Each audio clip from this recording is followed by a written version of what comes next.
Pourquoi tu ne peux pas compter sur la motivation pour avancer dans tes projets?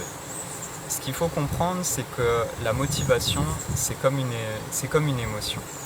Et comme toute émotion, c'est fluctuant. Et si on se base sur quelque chose de fluctuant pour avancer sereinement sur nos projets, c'est voué à l'échec. Parce que sur le long terme, en fait, c'est pas du tout fiable. L'émotion passe, elle ne reste pas. Elle nous met dans un état émotionnel et souvent, c'est notre attitude qui nous agrippe à cet état émotionnel. En fait, on ressent une forme d'attachement à ressentir un certain sentiment. Si on s'accroche à quelque chose qui ne fait que passer, ce qu'on va ressentir derrière, ça va être une chute. On va sentir comme de la frustration, de l'agacement, de la culpabilité. C'est des choses qu'on peut ressentir du fait de ne pas arriver à tenir nos engagements, de ne pas réussir à avancer sur le long terme. Et ça, c'est une erreur dans laquelle on peut tomber facilement, c'est si on s'attache en fait à la motivation. Parce que on a tous fait l'expérience, moi le premier, de se sentir inspiré par quelque chose. Par exemple, je regarde une vidéo et je me sens inspiré pour me lancer dans un nouveau projet. Donc souvent, la veille au soir, je vais être ultra motivé en pensant au lendemain, en me disant « Ouais, demain matin, je me lève et vas-y, j'attaque, je me lance dans ce projet et ça va être super. » Sauf que le lendemain matin, au réveil, c'est plus du tout la même condition. En fait, l'émotion motivation est passée. Et il ne reste littéralement plus rien. Parce que je n'ai pas mis en place de structure pour avancer. J'avais juste compté sur la motivation pour accomplir. Or, si on veut s'accomplir sur la durée, on a besoin d'une structure, d'un système. En fait, le système, la structure, paradoxalement, elle nous libère par rapport à l'émotion qui, elle, nous tyrannise si on compte sur elle. Parce qu'on est dépendant de son bon vouloir, de sa présence ou non. Et sa présence ne dépend pas de nous.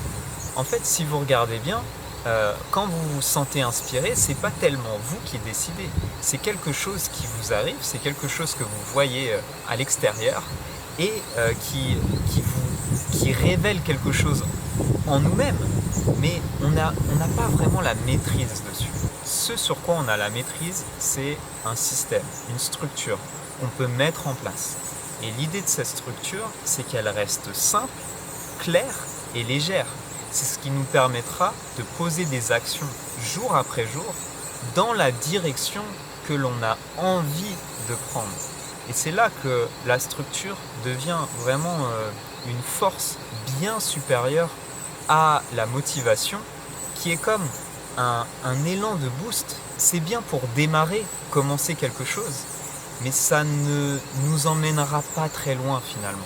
Ça nous fait démarrer en trombe et souvent on se retrouve dans l'incapacité de maintenir la cadence.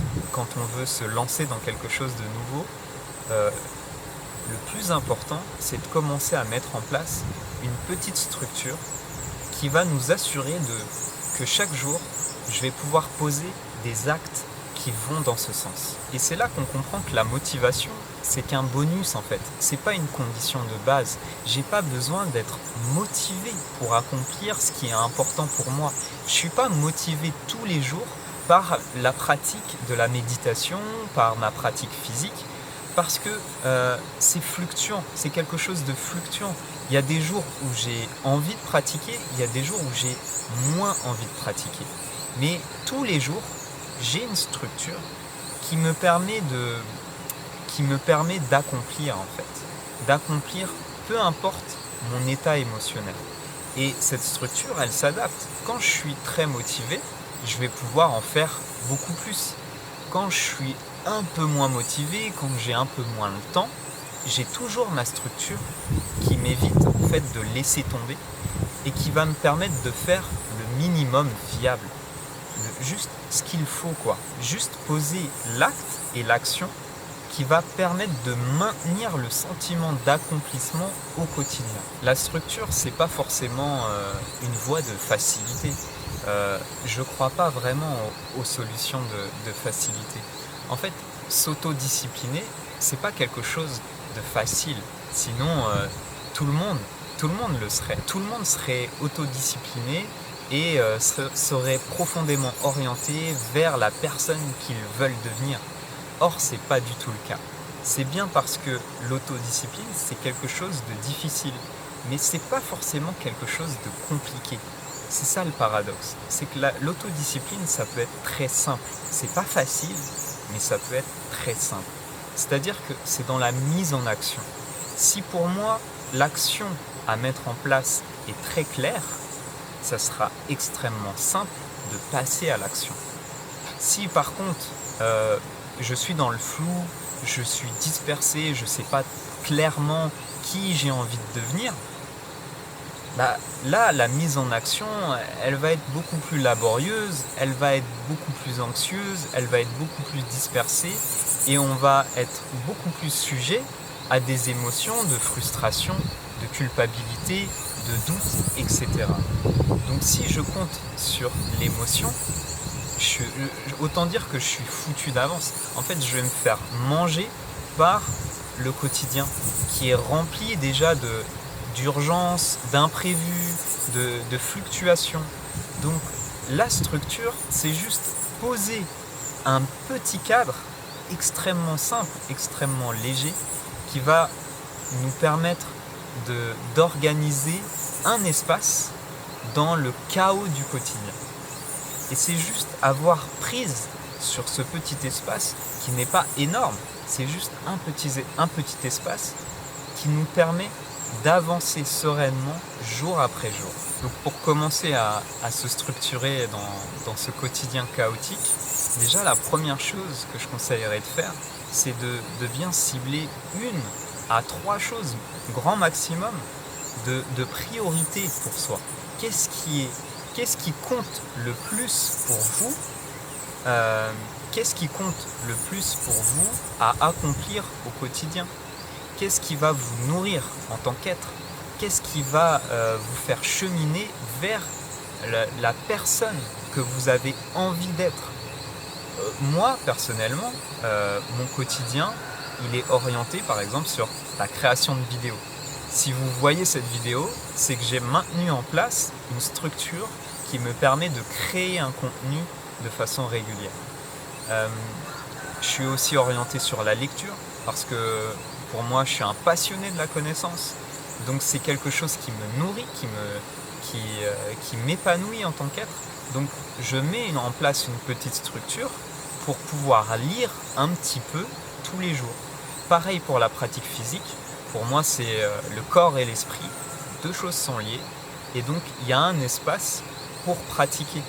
Bien sûr, il y a des jours où je suis très motivé et je vais pouvoir faire des séances d'1 heure, 2 heures et plus encore. Mais il y a des jours, j'ai pas le temps, où je suis un peu fatigué, ou je suis pas en forme, j'ai pas la motivation. Et bien ma structure me permet de mettre en place une chose, un exercice. Et je me concentre sur cet exercice que je vais pratiquer tous les jours. Simplement un exercice. Mais c'est ce qui me permet de maintenir une dynamique. Et cette dynamique, elle me fait avancer un pas après l'autre, jour après jour, vers mon idéal en fait. Donc simplement en faisant cette seule chose unique, je gagne en fierté et je me sens accompli parce que je me vois agir.